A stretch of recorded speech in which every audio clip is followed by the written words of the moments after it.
What if I told you that in just 45 minutes, you'll witness a betrayal so deep, it will make your own family drama look like a picnic?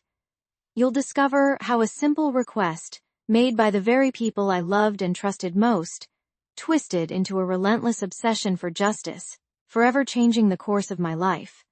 This isn't just a story, it's a raw, unfiltered journey into the heart of resentment, a journey that began with my sister Sarah and her perfect sun-drenched vacation to Barcelona.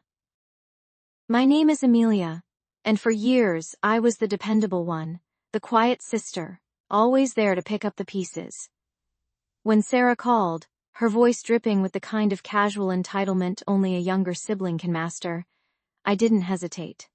"Amelia," she chirped, "Mark and I are finally taking that trip to Barcelona. You know, our dream vacation? We just need you to watch baby Leo for a week. It's only 7 days. 7 days. It sounded so simple, so innocent. I loved Leo, my nephew, more than words could say. He was a bright spot in my often monotonous life, a tiny bundle of pure joy. Of course, I said yes. How could I not? I imagined their postcards, the vibrant photos of Gaudi's architecture, the tapas, the sangria. I pictured them holding hands, laughing, while I, Amelia, held down the fort back home in our quiet suburban neighborhood in Ohio. That was the deal. A week, a simple, straightforward 7-day commitment, but a week turned into 2. Then 2 weeks bled into a month. The calls from Sarah grew less frequent, their explanations more flimsy. "Oh, Amelia, you wouldn't believe the deals we found on flights to Rome. Or, the beaches in Greece are just divine, we couldn't possibly come back now." Each new destination, each new excuse, felt like a fresh stab. My resentment festered, a slow-burning fire beneath the surface. I was changing diapers, waking up for midnight feedings, sacrificing my nights, my weekends, my entire life. While they were living out a travel brochure, they were experiencing Europe, and I was experiencing the relentless demands of a baby who wasn't even mine, a baby they had cheerfully abandoned. The bitterness grew, thick and suffocating, wrapping itself around every thought, every interaction. One afternoon, while rocking Leo to sleep, my phone buzzed. It was Sarah, a video call. Her face, tanned and radiant, filled the screen, a backdrop of sparkling Mediterranean waters behind her. "Amelia, darling, how are you holding up? Leo being a good boy?" she asked, her voice light and carefree. I clenched my jaw, forcing a smile. "He's fine, Sarah. When are you coming home?" The question hung in the air, heavy and unspoken. She sighed dramatically. "Oh, Amelia, it's so hard to leave. We're thinking of extending for another month, maybe even 2. You don't mind, do you?" "You're so good with him." My blood ran cold. Another month? 2? It wasn't a request. It was a declaration. They weren't asking, they were telling. It was in that moment, watching her carefree smile, hearing the gentle lapping of waves in the background, that the resentment transformed. It became something sharper, colder, something predatory. It was betrayal. Not just of my time, but of my trust, my goodwill, my very identity as the dependable sister. They didn't see me as Amelia, the person with her own life, her own dreams, her own struggles. I was just a free babysitter, an afterthought, a convenient solution to their vacation plans. A chilling realization washed over me. This wasn't about a vacation anymore. This was about their blatant disregard for me, their assumption that I would always be there, always pick up the slack, always put their needs before my own. The quiet, accommodating Amelia began to fade, replaced by a steely resolve I never knew I possessed. I looked down at Leo, his tiny hand gripping my finger, his innocent eyes gazing up at me. He was caught in the middle of their selfish game, and I was going to be the one to make them pay for it. The plan began to form, slowly at first, like a shadow stretching across the floor. It was intricate, daring, and utterly irreversible. They had left me with their most precious possession, and I would use that to reveal a truth so devastating, it would shatter their perfect, picturesque lives. You see, while they were busy enjoying the sunshine and ancient ruins, I was uncovering secrets, piecing together a puzzle that would expose the true cost of their dream vacation. The truth I held, my secret, was far more shocking than any postcard from Barcelona. It was a secret that would unravel everything they thought they knew, and I was about to reveal it in a way they would never forget. What I did next wasn't just about revenge, it was about reclaiming my dignity, my voice, and showing them the consequences of taking me for granted. You won't believe what happened when they finally came home, expecting their perfect life to be waiting for them. My name is Eleanor, and I remember the day they left like it was yesterday, though years have blurred the edges of other memories. The sun was a cruel, mocking golden orb, highlighting the dust motes dancing in the air of my cramped apartment. My sister, Clara, stood by the door, her oversized suitcase practically bursting at the seams. Beside her, Liam, her husband, adjusted his designer sunglasses, a smirk playing on his lips. They were off to Barcelona, a romantic getaway, a lavish escape from the mundane realities of their lives. And mine. Clara, with her perfectly coiffed blonde hair and an air of effortless superiority, handed me a worn diaper bag. "Eleanor, you know how much this means to us," she chirped, her voice dripping with an artificial sweetness that always set my teeth on edge. "Just a week. Little Leo will be no trouble at all." "No trouble," she said, as if an infant, barely 6 months old, was a potted plant needing only occasional watering. My nephew, Leo, gurgled in his carrier, oblivious to the storm brewing within me. He was a sweet, innocent child, and I loved him fiercely, but his parents' casual abandonment stung with a venomous intensity. I looked from Clara's pristine white sneakers to Liam's expensive watch, then back to the scuffed linoleum of my kitchen floor. Resentment, a bitter, familiar taste, coated my tongue. They had always been the golden couple, the ones who had everything handed to them, while I, Eleanor, worked 2 dead-end jobs just to keep a roof over my head. Clara had always been the favorite, the one showered with praise and opportunities. I was merely the dependable older sister, the one who could always be counted on to pick up the pieces, to clean up their messes, to shoulder their responsibilities. This felt like the ultimate imposition, a casual dismissal of my own life, my own dreams, my own exhaustion. Liam leaned in, his voice a low, condescending murmur. "Don't mess this up, Eleanor. Clara really needs this break. And remember, we're trusting you with our son." His words were a thinly veiled threat, a reminder of the unspoken debt I supposedly owed them. I swallowed the sharp retort that clawed at my throat. What debt? The debt of always being there for them? Of sacrificing my own happiness for their convenience? It was a narrative they had carefully constructed over the years, a story where I was the perpetual martyr and they, the deserving beneficiaries of my endless generosity. As their taxi pulled away, a wave of profound loneliness washed over me, quickly followed by a cold, hard resolve. This wasn't just about babysitting. This was about their blatant disregard for me, their casual exploitation. Leo started to whimper, pulling me back to the present. I picked him up, his tiny hand grasping my finger. His innocent gaze softened the edges of my anger for a moment, but the core remained, burning brighter than ever.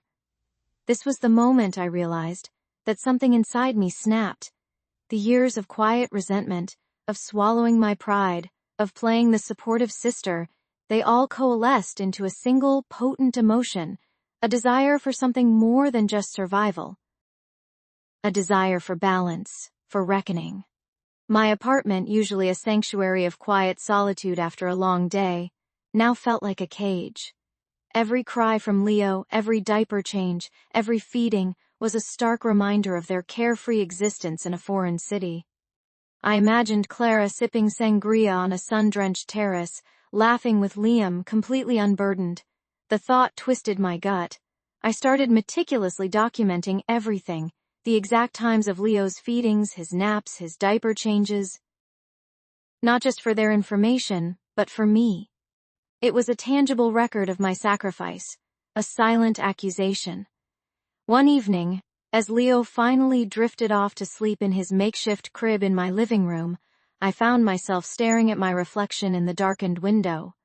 My eyes, usually soft and tired, now held a glint of something sharper, something almost predatory. The familiar face of Eleanor, the accommodating sister, was slowly fading, replaced by a stranger. This wasn't just about resentment anymore. It was evolving into something deeper, more consuming. I began to think, not just about how to survive this week, but how to make them truly understand the weight of what they had done. The seed of an idea, dark and alluring, began to take root in my mind. It was a dangerous thought, a path I had always avoided, but now, the allure of evening the score, of finally asserting my own worth, was becoming irresistible. The quiet, unassuming Eleanor was gone. A new Eleanor was emerging, one who was tired of being overlooked, tired of being taken for granted, and ready to reclaim what was hers, no matter the cost. My hands clenched into fists. They had pushed me too far. This time, I wouldn't just resent them, I would make them regret it. The weight of Leo in my arms felt heavier than usual that first night, a physical manifestation of the burden Clara and Liam had so carelessly placed upon me. I watched his tiny chest rise and fall, the innocent rhythm a stark contrast to the tumultuous thoughts swirling in my mind. Resentment, once a dull throb, had sharpened into a piercing ache. They believed I was simply the convenient solution, the perennial fallback, but a quiet resolve was hardening within me. This time, Eleanor wouldn't just endure, she would strategize.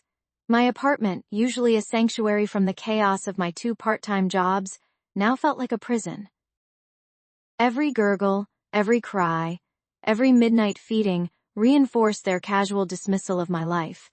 I spent hours staring at the ceiling, not just contemplating Leo's immediate needs, but meticulously replaying every instance Clara and Liam had exploited my good nature. The unpaid loans, the emergency babysitting gigs that stretched into weeks, the constant expectation that I would drop everything for their convenience. Each memory fueled the fire, transforming my simmering anger into a calculated determination. I started small, researching flight details, hotel bookings, anything I could find about their romantic getaway to Barcelona. I knew Clara's obsession with social media, her need to flaunt every perfect moment. It wouldn't be hard to track their digital breadcrumbs.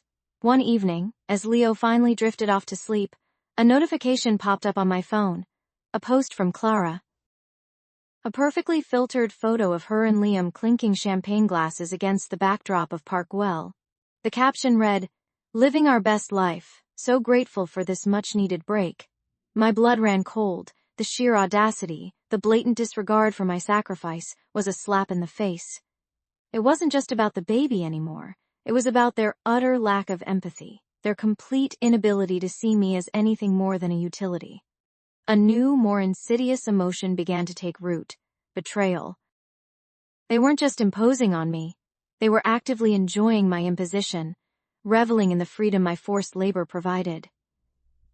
The next morning, I began to meticulously document everything, every diaper change, every feeding, every sleepless night.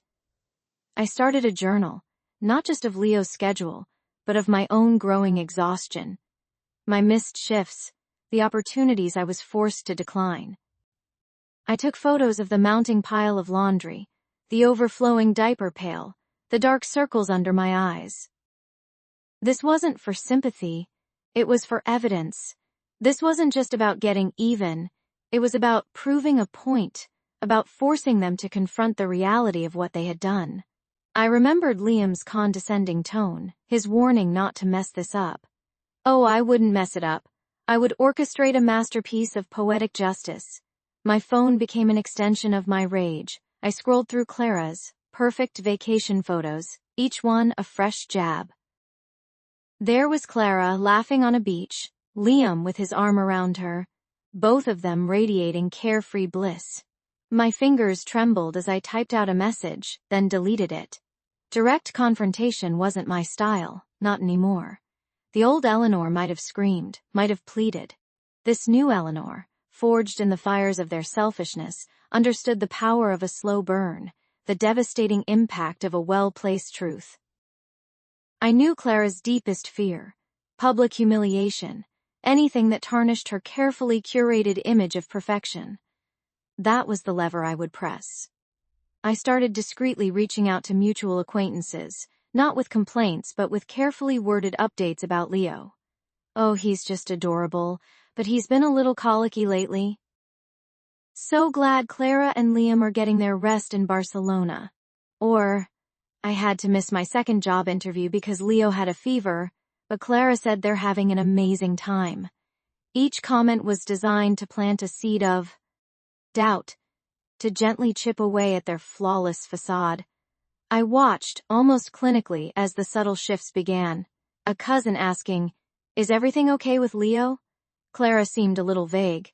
A friend commenting, "Wow, Barcelona looks incredible." "You must be exhausted, Eleanor." The whispers had begun. The obsession grew. Every spare moment was spent refining my strategy, analyzing their vulnerabilities, anticipating their reactions.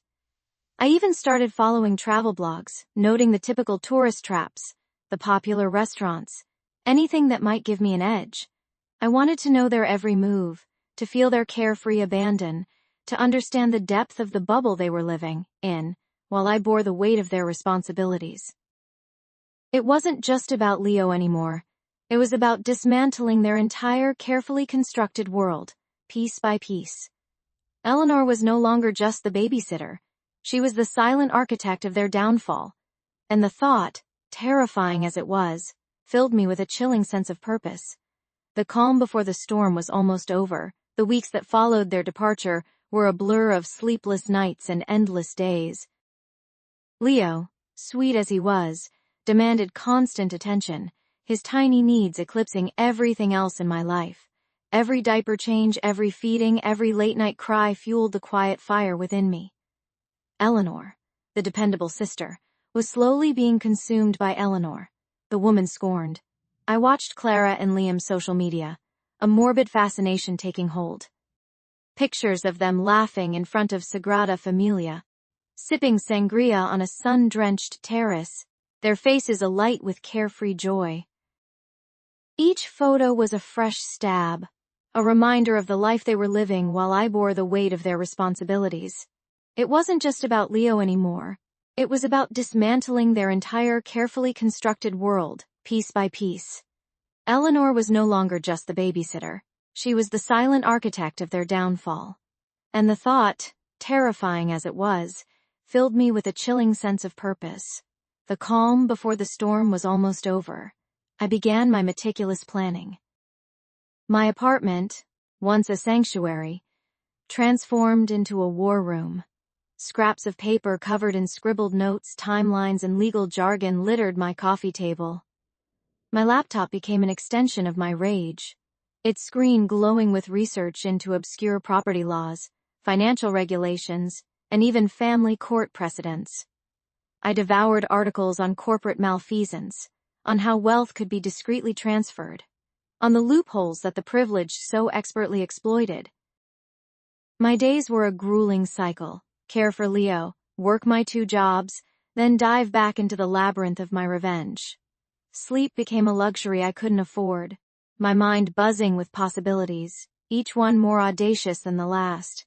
The resentment that had simmered for so long had now boiled over, hardening into an unshakable resolve. One evening, while Leo was finally asleep, I stumbled upon an old, forgotten document tucked away in a box of my mother's belongings.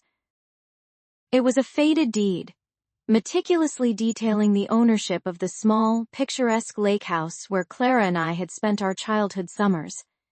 My mother had always said it would be ours, split equally. But after her death, Clara, with her usual cunning, had somehow managed to get her name, and only her name, on the official papers. I remembered the vague excuses, the hurried conversations, my own naive trust. The betrayal stung anew, a fresh wound on an already 80-scarred heart. This wasn't just about the Barcelona trip. It was about a lifetime of Clara taking what she wanted, leaving me with the scraps. This lake house, a symbol of our shared past, became the first target in my campaign. I spent weeks digging, Unearthing every detail about the property, I discovered a forgotten clause in my mother's will, a tiny technicality that Clara had conveniently overlooked or deliberately ignored. It was a long shot, a legal battle that would be arduous and expensive, but the glimmer of possibility ignited a fierce determination within me. This wasn't just about money, it was about reclaiming a piece of my history, a piece of my identity that Clara had stolen. The thought of confronting her, of watching her carefully constructed facade crumble, fueled my every late-night research session, every exhausted moment. Eleanor was no longer just dreaming of revenge. She was actively building its foundation. The first step was to find a lawyer. Not just any lawyer, but one who specialized in complex estate disputes, someone who wasn't intimidated by a well-connected family like Clara's. I cashed in every favor, leveraged every contact, and even took out a small, high-interest loan. The consultation was a tense affair. The lawyer, a sharp-eyed woman named Ms. Davies, listening intently as I laid out my case, presenting my carefully compiled evidence. Her expression remained impassive, but I saw a flicker of interest in her eyes when I showed her the old deed and the overlooked clause. She warned me it would be a brutal fight, that Clara would undoubtedly retaliate with every resource at her disposal. I just nodded, a grim smile touching my lips. I was ready. I had been ready for years. The legal letters began to fly, each one a carefully worded missile launched into Clara's pristine world.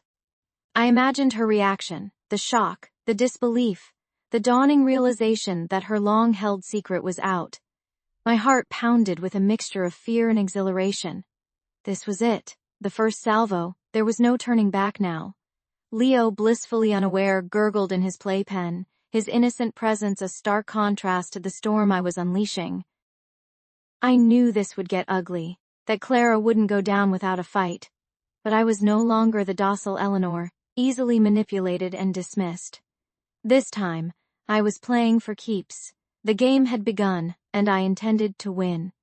The text started innocently enough, a simple, "How's Leo?"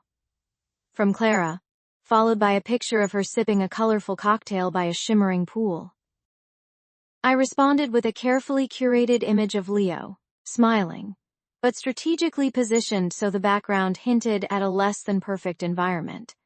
My apartment, while clean, was never going to be mistaken for a luxury resort. Her next message, a breezy "He looks so happy. You're doing great, Eleanor," felt like a pat on the head, a dismissive gesture that only fueled the fire within me. She had no idea the game I was playing. Then came the subtle shifts. I started sending her updates at inconvenient times, late at night when Barcelona would be buzzing, or early in the morning, disrupting their leisurely lie-ins. These weren't emergencies, just observations about Leo's sleep schedule, his eating habits, or a new milestone he'd reached. Each message was crafted to imply effort on my part, and a subtle absence on theirs. I made sure to mention things like, "Leo just said mama for the first time." "Wish you were here, Clara," knowing full well that would sting. It was a slow drip of guilt, designed to erode her carefully constructed vacation facade. Liam, predictably, was the first to show cracks. His messages grew terse, less frequent. He sent a single, curt text, "Everything okay, Eleanor?" "Clara's getting a bit stressed." That was my cue. I feigned concern, a masterclass in passive aggression. "Oh, is she? I'm so sorry. Leo's just been a little restless, but I'm managing." "Don't worry about us. You two enjoy yourselves." The subtext, of course, was clear. "You left me to deal with this, so don't you dare complain." The real turning point came with the emergency call. I waited until their trip was almost over, just 2 days before their scheduled return. I'd noticed a slight rash on Leo's arm, nothing serious, just a common baby irritation, but to me it was a golden opportunity. I called Clara, my voice laced with a tremor I didn't actually feel. "Clara, I'm so worried about Leo. He has this terrible rash and he's been so fussy. I think he might have a fever." I could almost hear the sangria sloshing as she scrambled. Her voice, usually so composed, was frayed. A rash? A fever? Oh my God, Eleanor, is he okay? What did the doctor say? I paused, letting the silence hang heavy, savoring her panic. I haven't taken him to a doctor yet. I didn't want to bother you, but I just don't know what to do. He's so uncomfortable. I could practically visualize her beautiful Barcelona sunset being swallowed by a cloud of maternal guilt. Liam, I knew, would be fuming. Their romantic bubble had officially burst. I described the rash in vivid detail, exaggerating its redness and the apparent discomfort it caused Leo. I spoke of sleepless nights, of my own exhaustion, of the fear I felt for the little boy I loved. Every word was a calculated blow, aimed directly at their carefree indulgence. Clara's subsequent calls were no longer about her vacation.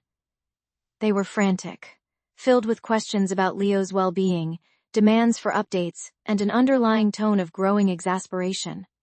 Her relaxing trip had become a nightmare, precisely as I intended. The final straw for them, and the ultimate victory for me, came when I accidentally sent a picture of Leo's rash to a group chat that included their closest friends and family. It was a blurry, slightly out of focus shot, just enough to look alarming without being truly incriminating. I added a caption, "Poor little guy, hoping he feels better soon. It's been a tough week." Within minutes, my phone was buzzing with concerned messages from relatives, all directed at Clara. The public shaming, even if indirect, was a masterstroke.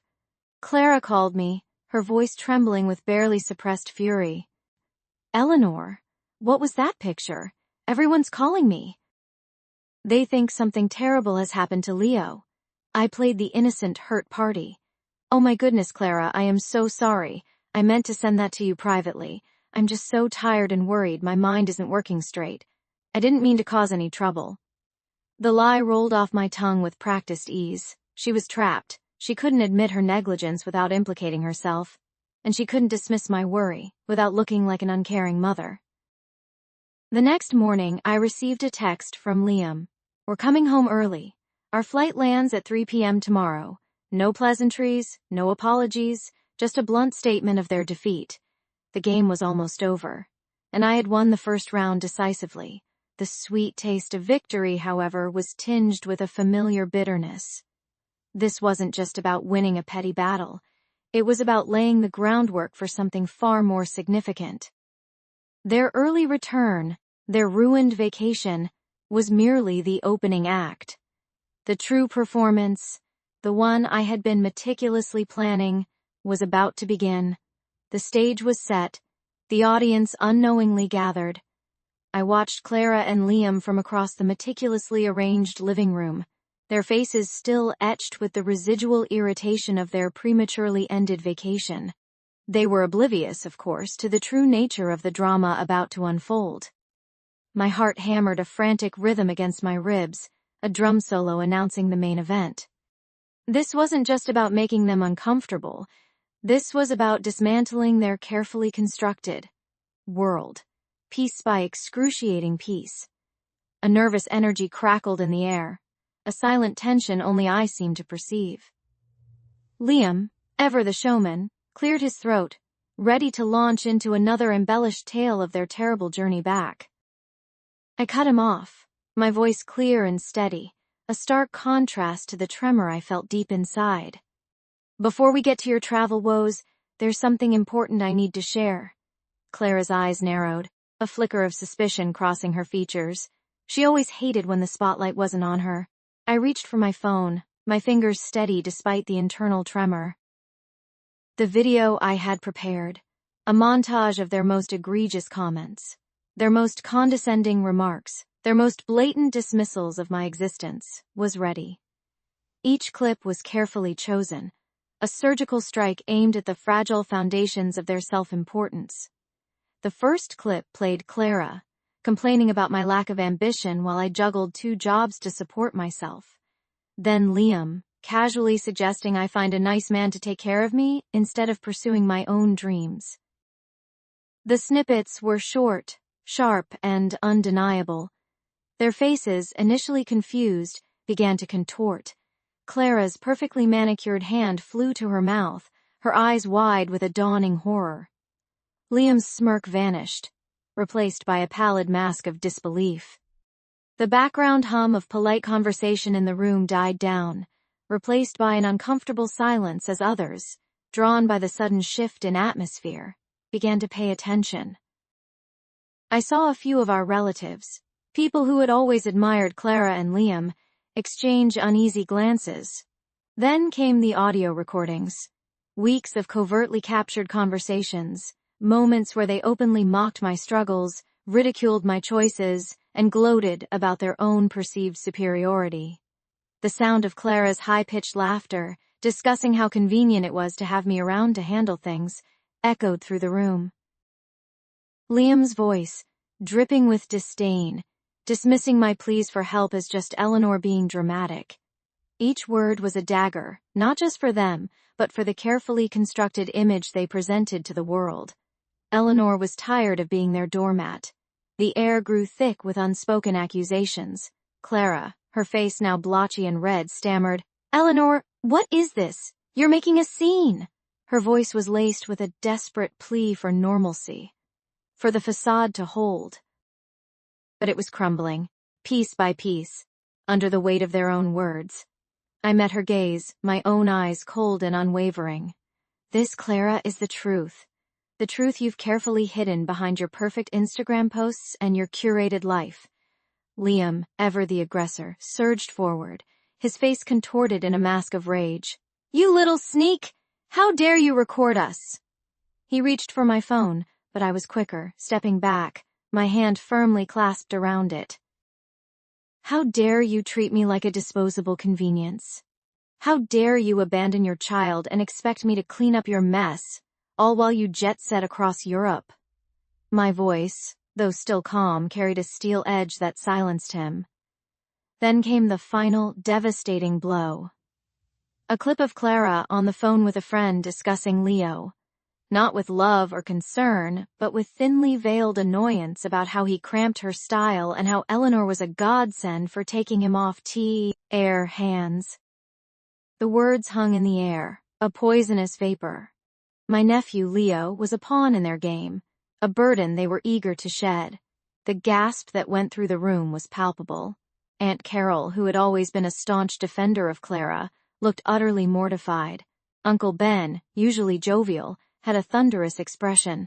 The silence that followed was deafening, punctuated only by the faint whimper of Clara, who had sunk onto a nearby chair, her perfect facade shattered beyond repair. Liam stood frozen, his eyes darting around the room, desperately seeking an ally, but finding only condemnation. I looked at their broken expressions, at the wreckage of their reputations, and felt a strange, hollow satisfaction. This wasn't the sweet, triumphant taste I had imagined.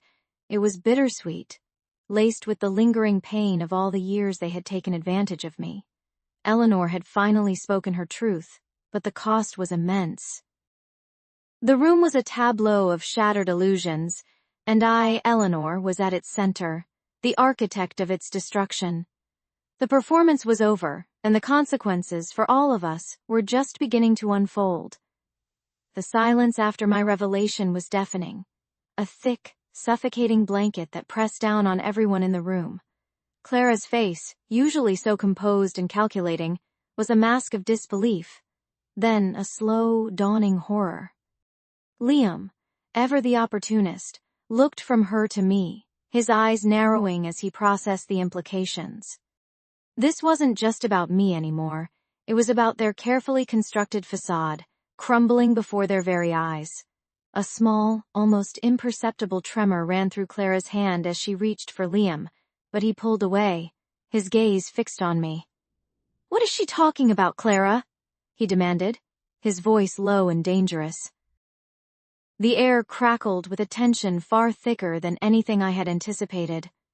This was the moment I had envisioned, the moment their perfect world would collide with the messy reality they had so conveniently ignored. "Eleanor, what have you done?" Clara finally managed to whisper, her voice a thin, reedy sound, devoid of its usual power. Her eyes, once so dismissive, now held a raw, desperate plea. But there was no turning back. The words were out, the truth laid bare. The path to this point had been long and arduous, filled with countless nights of planning and the gnawing ache of past injustices. I met her gaze, my own eyes, I imagined, burning with a fire that had been banked for years. "I've simply told the truth, Clara. Something you two seem to have forgotten how to do." The satisfaction was immense, a deep, resonant hum within me, but it was tinged with a weariness that went bone deep. This wasn't a victory dance. It was an act of liberation. Liam, ever the pragmatist, was already calculating the damage. "This is insane, Eleanor. You're going to destroy everything." His concern wasn't for Clara, or even for Leo, but for the empire they had built on a foundation of lies. The irony was almost comical. They had built their lives on my silent sacrifices, and now, my voice was the wrecking ball. "You destroyed everything when you left me with Leo, expecting me to pick up the pieces of your careless lives," I countered, my voice steady, unwavering. "You destroyed everything when you treated me like a convenience, a free babysitter, a doormat." The words flowed, a torrent of long-suppressed anger and hurt. Each syllable was a stone thrown at the gilded cage they had trapped me in. Clara's composure finally shattered. Tears welled in her eyes, not tears of remorse, I knew, but of self-pity and fear. But, Leo. What about Leo?" she stammered, clutching at the last vestiges of her victimhood.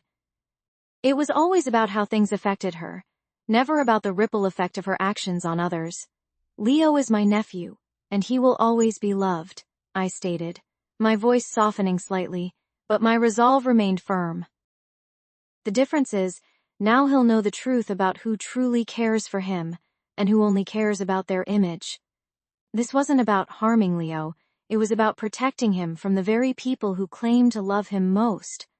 Liam stepped forward, his face contorted in a sneer. "You think you've won something, Eleanor. You've just alienated your own family."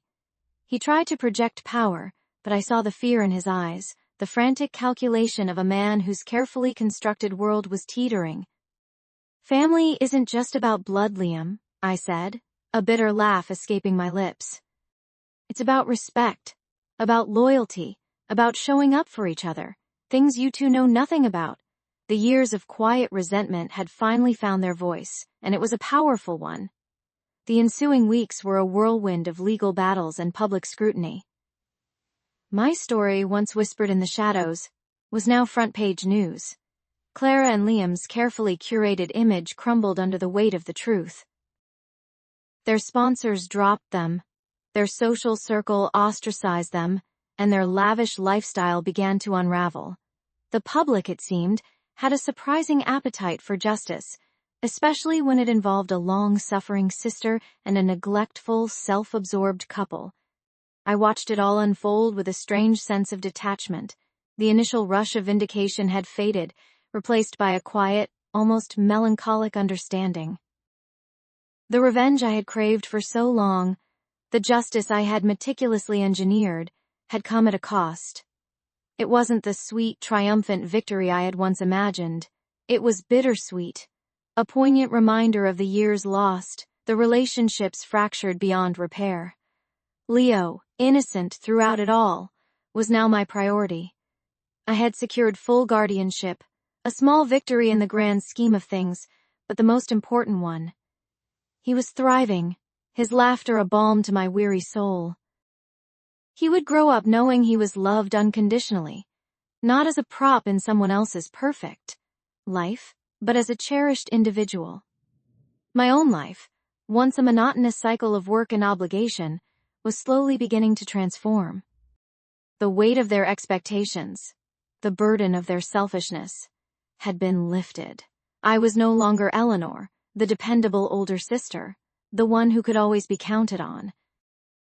I was simply Eleanor, a woman who had finally found her voice, who had fought for her truth, and who was now, slowly but surely, building a life for herself and for Leo, one brick at a time. The scars remained, a testament to the battles fought, but so too did the strength, the resilience, and the quiet peace that comes with finally finding your own path. The silence in the room was deafening, punctuated only by the frantic beeping of hospital monitors.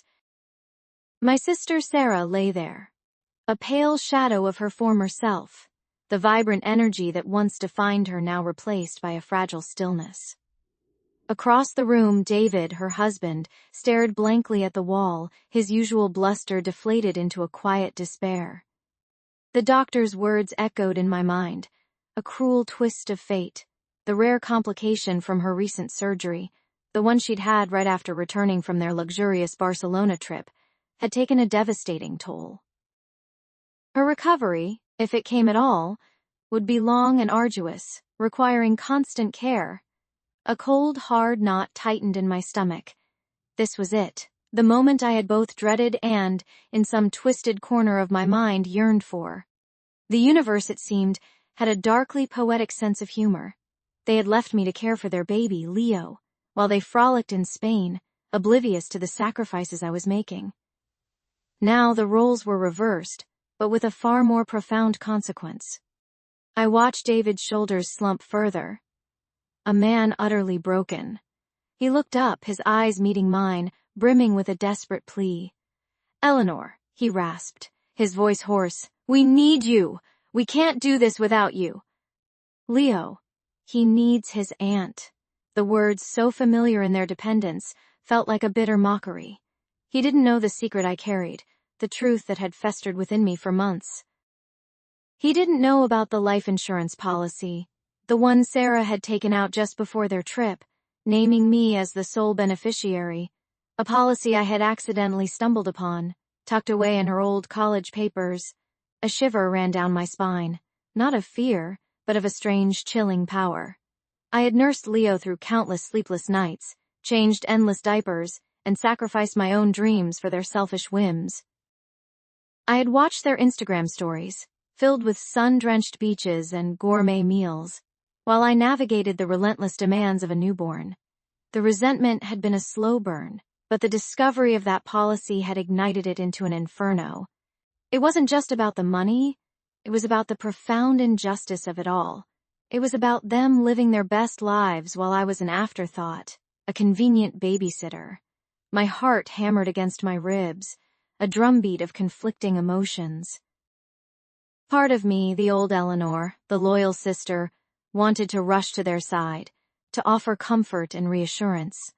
But another part, the one forged in the crucible of their neglect, held back. This was my chance to finally be seen, to be heard, to reclaim what they had so carelessly taken from me. "I'm sorry, David," I said, my voice surprisingly steady, though my hands trembled slightly. "I can't." His head snapped up, his eyes wide with disbelief. "What do you mean you can't?" "Eleanor, Sarah needs you. Leo needs you." He stood, his desperation morphing into anger. "After everything we've done for you?" A harsh laugh escaped my lips, devoid of humor. "Everything you've done for me?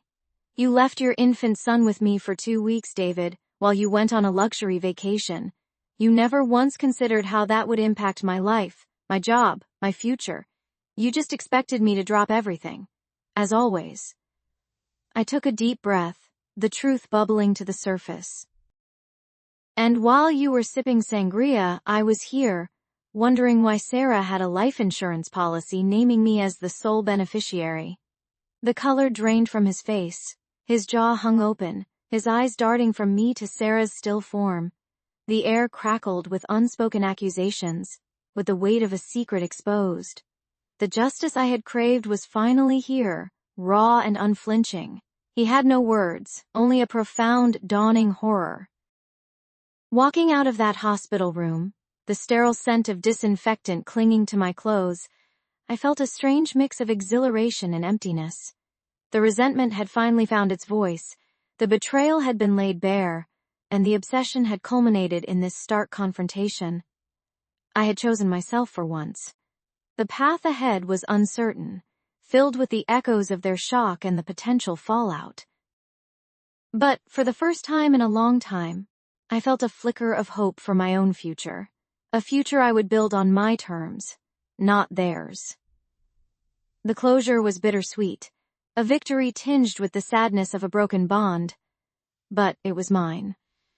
I had learned the hard way that sometimes, the only way to truly find yourself is to walk away from those who have consistently taken you for granted.